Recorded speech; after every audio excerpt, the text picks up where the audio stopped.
السلام علیکم عزیز طلباء و طالبات، امید کرتا ہوں آپ خیریت سے ہوں گے۔ آج ہم فراق ورق پوری کی غزل کے پہلے 3 اشعار کی تشریح کریں گے۔ تشریح کرنے سے پہلے ہم فراق ورق پوری کا تھوڑا سا تعارف دیکھتے ہیں۔ فراق ورق پوری 1896 کو گورکھپور میں پیدا ہوئے اور ان کی 1982 کو دہلی میں وفات ہوئی۔ اصل نام ان کا رغوپتی سہیل تھا اور انگریزی زبان کے یہ استاد تھے۔ ترقی پسند تحریک سے وابستہ رہے۔ ان کی چند معروف تصانیف دیکھتے ہیں: شعلہ ساز، گل نغمہ، غزلستان، شعرستان، گل بانگ، پچھلی رات، مشعل اور اردو غزل گوئی، یہ ان کی چند معروف تصانیف ہیں۔ فراق ورق پوری جدید دور کے غزل کے شاعر ہیں۔ ان کے کچھ شعر میں آپ کو سنا دیتا ہوں۔ مثال کے طور پر ان کی غزل آپ پڑھ کر آئے ہوں گے 10ویں جماعت میں کہ سر میں سودا بھی نہیں، دل میں تمنا بھی نہیں، لیکن اس ترک محبت کا بھروسہ بھی نہیں، ایک مدت سے تیری یاد بھی آئی نہ ہمیں اور ہم بھول گئے ہوں تجھے ایسا بھی نہیں، یوں تو ہنگامے اٹھاتے نہیں دیوانہ عشق، مگر اے دوست ایسوں کا کچھ ٹھکانہ بھی نہیں۔ تو یہ فراق ورق پوری کا تھوڑا سا تعارف تھا اور 2-3 شعر بھی میں نے آپ کو سنائے ہوں گے۔ دیکھیں پہلا شعر دیکھتے ہیں جو کہ 12ویں جماعت کے نصاب میں یہ غزل شامل ہے۔ اداسی بے دلی آشفتہ حالی میں کمی کب تھی، ہماری زندگی یارو ہماری زندگی کب تھی۔ کہتے ہیں کہ ہماری زندگی میں اداسی، پریشان حالی اور مایوسی کا عمل دکھا رہا، ہم نے زندگی مرضی سے نہیں گزاری۔ اب دیکھیں بچوں تشریحی نکات دیکھتے ہیں۔ پہلی بات شاعر نے کی ہے اداسی کی۔ اداسی انسان کی فطرت ہے۔ کیا ہے؟ اداسی انسان کی فطرت ہے۔ اس دنیا میں کوئی بھی انسان ایسا نہیں ہے جو کہے گا کہ میں تو ہمیشہ خوشحال رہا ہوں، کبھی اداس نہیں ہوا۔ ہر انسان کی فطرت میں اداسی ہے۔ بڑے سے بڑا بادشاہ بھی ہونا، بہادر شاہ ظفر جیسا بادشاہ بھی، اس کی زندگی میں بھی اداسی آتی ہے۔ تو اداسی انسان کی فطرت ہے، انسان کی فطرت میں شامل ہے۔ اسی طرح بچوں اس شعر کے اندر احساس محرومی کا تذکرہ کیا گیا۔ احساس محرومی کہتے ہیں کسی چیز کو چھن جانے کا احساس۔ تو شاید احساس محرومی کا استعمال کر رہے ہیں، کہہ رہے ہیں کہ ہماری زندگی یارو ہماری زندگی کب تھی، مطلب کہ ہماری زندگی میں احساس محرومی رہی، کسی چیز کو حاصل کرنا چاہتے تھے شاید لیکن اس کو وہ ملی نہیں، تو اس چیز کے بارے میں جو ہے وہ بتا رہے ہیں کہ ہماری زندگی یارو ہماری زندگی کب تھی۔ اسی طرح غموں کا عمل دخل، شاعر بات کر رہے ہیں شفتہ حالی کی، پریشان حالی کی، کہ میں جو ہے نا وہ غمگین رہا ہوں، میرے دل میں جو ہے نا وہ غموں کا بسیرا رہا ہے، تو اس چیز کا بھی یہاں پر تذکرہ کیا گیا۔ اس شعر کا سب سے بڑا موضوع ہے فلسفہ جبر۔ شاعر کہتے ہیں نا کہ ہماری زندگی یارو ہماری زندگی کب تھی، تو یہ شعر فلسفہ جبر کا شعر ہے۔ فلسفہ جبر یہ ہوتا ہے کہ انسان کے پاس کسی قسم کا کوئی اختیار نہ ہو، اختیار صرف اللہ تعالیٰ کے پاس ہو، اس کو ہم فلسفہ جبر کہتے ہیں۔ تو ہم انسان ہیں، ہمارے بس میں کوئی بات بھی نہیں، ہماری زندگی بھی ہمارے اختیار میں نہیں، موت بھی اختیار میں نہیں ہے، ساری چیزیں اللہ تعالیٰ کے اختیار میں۔ تو اس چیز کی بات کی گئی ہے کہ ہماری زندگی یارو ہماری زندگی کب تھی، کہ ہم نے اپنی مرضی کے مطابق زندگی نہیں گزاری، اختیار صرف اللہ تعالیٰ کے پاس تھا۔ اسی طرح ناکامی زندگی کا حصہ، وہ جو بات کر رہے ہیں کہ ہماری زندگی یارو ہماری زندگی کب تھی، مطلب کہ ہم ناکام ہو گئے، اپنی ناکامی کا تذکرہ کر رہے ہیں۔ تو ناکامی بھی زندگی کا حصہ ہے، ہمیشہ کامیابیاں ہی نہیں آتی، زندگی میں ناکامیاں بھی آتی ہیں۔ تو ان ناکامیوں کا یہاں پر تذکرہ کیا گیا کہ ہماری زندگی میں ناکامیوں کا بھی عمل دکھا رہا۔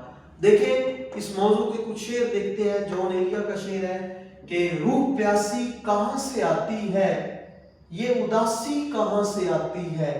اسی طرح دیکھیں ساغر صدیقی کا شعر ہے اس موضوع کا کہ زندگی جبر مسلسل کی طرح کاٹی ہے، جانے کس جرم کی پائی ہے سزا یاد نہیں۔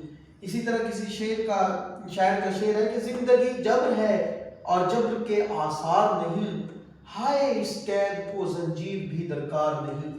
تو یہ تھا پہلا شعر۔ دوسرا شعر دیکھتے ہیں۔ علائق سے ہوں بیگانہ ولیکن اے دل غمگین، تجھے کچھ یاد تو ہوگا کسی سے دوستی کب تھی۔ علائق کا مطلب ہوتا ہے تعلقات، بیگانہ الگ، دل غمگین افسردہ دل۔ شاعر کا نام فراق ورق پوری، مفہوم دیکھیں، کہتے ہیں کہ اے میرے غمگین دل، اگر اب میں تعلقات سے الگ ہوں لیکن تجھے کچھ یاد ہے کہ کسی سے ہماری دوستی بھی تھی۔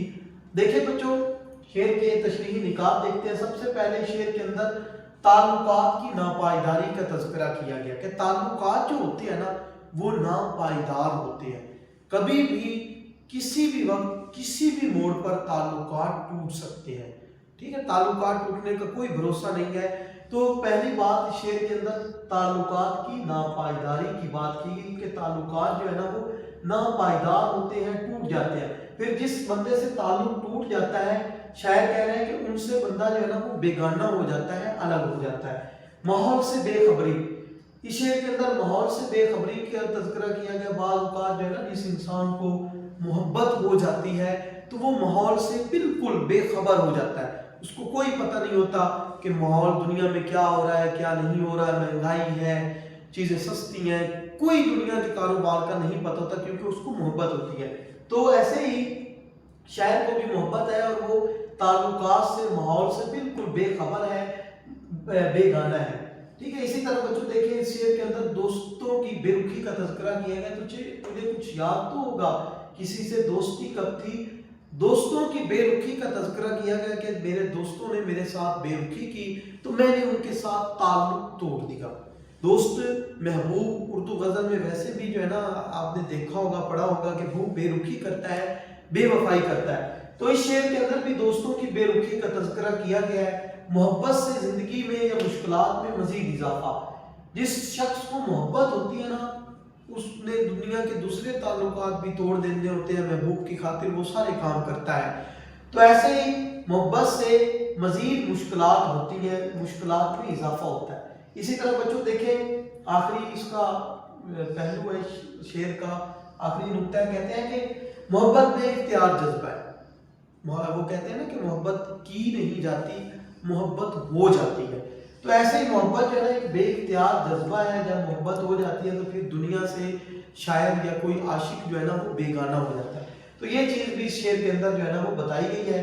اسی موضوع کو ایک شعر دیکھتے ہیں حوالے کے ناصر کاظمی کا شعر ہے کہ اے دوست ہم نے ترک محبت کے باوجود محسوس کی ہے تیری ضرورت کبھی کبھی۔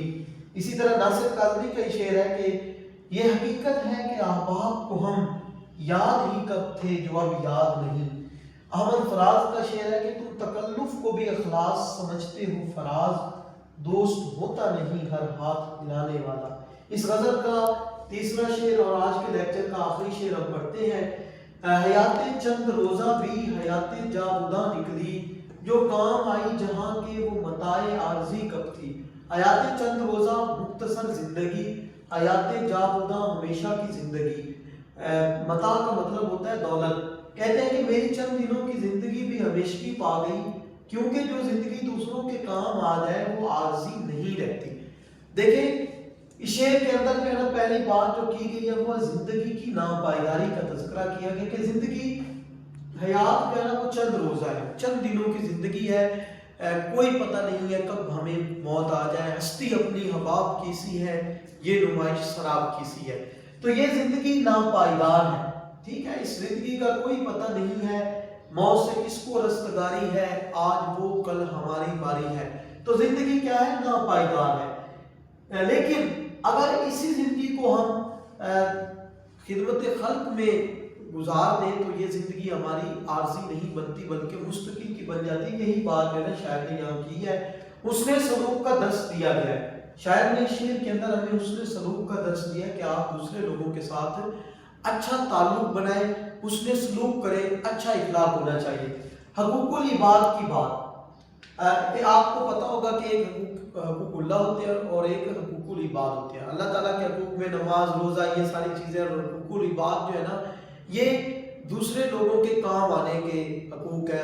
والدین کے مختلف حقوق ہوتے ہیں، دوستوں کے الگ ہوتے ہیں، بھائیوں کے الگ، ہر چیز کے، ہر تعلق کا ایک الگ حق ہوتا ہے۔ تو اس شعر کے اندر شاعر نے حقوق العباد کی بات کی ہے۔ خدمت خلق کی افادیت، یعنی کہ جب ہم انسان کی خدمت کرتے ہیں تو اس کا ہمیں فائدہ ضرور ہوتا ہے، اگرچہ ہماری زندگی عارضی ہوتی ہے، چند دنوں کی ہوتی ہے، لیکن ہمارے مرنے کے بعد بھی لوگ ہمیں اچھے نام سے یاد کرتے ہیں۔ تو اس شعر کے اندر شاعر نے ہمیں درس